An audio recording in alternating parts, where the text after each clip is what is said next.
Carrying congressional lawmakers has hit a truck in Virginia, killing the driver of the truck. 2 Works for You has learned that 2 of our Oklahoma lawmakers, Senator James Lankford and Representative Tom Cole, were on that train headed to a policy retreat.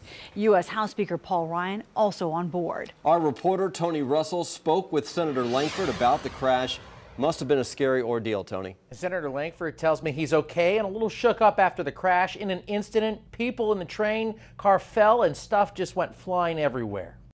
Senator James Lankford says he was on the phone when the train carrying him and other Republican lawmakers slammed into a garbage truck outside Charlottesville, Virginia. The impact came and it felt like a typical car accident with just a huge jolt that came through the car.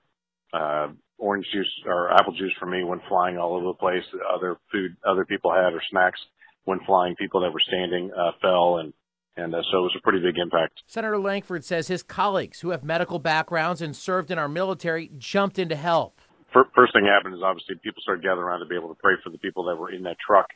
And many of the doctors that serve in Congress immediately got off the train and went to go start providing aid, CPR, trying to open air passageways and doing. A group of lawmakers are now working to get to the conference and lay out plans with the president and vice president about infrastructure, immigration, and budget issues. I'm probably like everyone else in this train, just the jolt of it all. I have a headache and everything else, but I'm fine because I was seated when the actual impacts happened, and our particular car did not derail, so we're fine. At last check, the train carrying the lawmakers was headed back to another station. Again, what you saw there, they'll be offloaded and bused to the conference. Brian?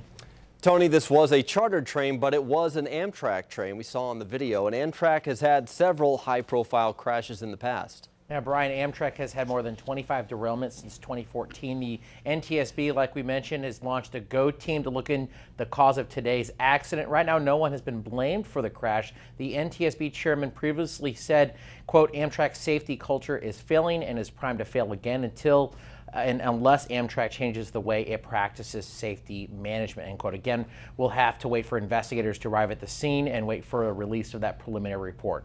Tony Russell, 2 Works for You.